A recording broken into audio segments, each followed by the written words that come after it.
একাডেমির জন্য একজন শিল্পী নিয়োগ দিয়ে হবি। যে শিল্পী সন্ধে সন্ধে চাকরির ভাইবা দিতে পারবি তারই চাকরিটা দেবো ভাবছি। এ করিমে, কনে গেলি রে? এমনি আজ খাই আসি নাই, খিদে লেগিয়েছে। কিটা কিটা ভাইবা দিবার আছে, এক এক করে ভিতরে পাঠা দে। জি স্যার বলেন। কোনে থাইসা ডাহা ডাহি করে পাওয়া যায় না। যা দেখ চাকরির ভাইবা দিবার কিটা কিটা আছে, এক এক করে ভিতরে পাঠা দে। জি স্যার পাঠা দিচ্ছি।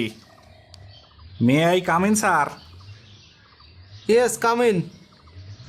তা আপনার সিভিটা দেখলাম, ছোটোবেলাতেই কবিতা লেখেন, আবৃত্তি করেন, অনেক পুরস্কারও পাইছেন দেখতেছি। জি স্যার, এই ছোটোবেলাতেই টুকটাক লেখালেখি আবৃত্তি করি। ছোটোখাটো একটা স্কুলও আছে, এই ছোট ছোট বাচ্চারে শিখেই। আপনার চাকরিটা দিয়ে হবি যদি আপনি সন্ধে সন্ধে সব প্রশ্নের উত্তর দিতে পারেন।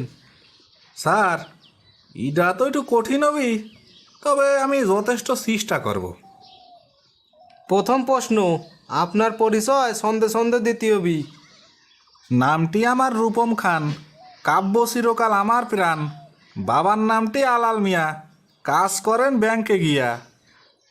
গ্রামের বাড়ি ফুলপুর, জেলা আমার সেই রংপুর।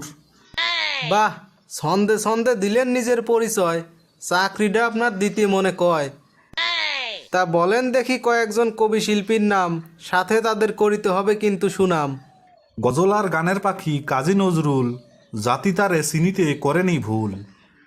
অন্যায় অবিচারের বিরুদ্ধে চলেছে তার কলম, যতই করি প্রশংসা ততই হবে কম। বিশ্বকবি রবীন্দ্রনাথ ঠাকুর, নোবেলজয়ী কবি তিনি, ছিল গানের সুর। তার কলমে ছিল অনেক জাদু, তাই তো তারে ডাকি আমি দাদু।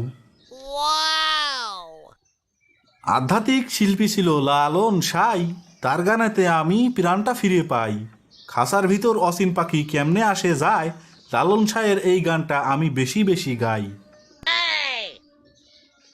বাহ বাহ, মার হাবা মার হাবা, কবি শিল্পী জ্ঞান আপনার দেখি অনেক ভালো।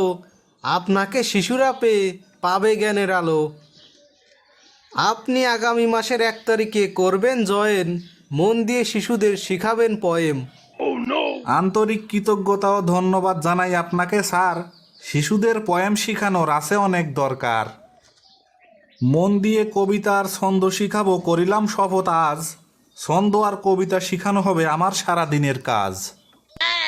স্যার তাহলে বাড়ি ফিরে যাই বরং আজ, আগামী মাসের 1 তারিখে শুরু করিব কাজ।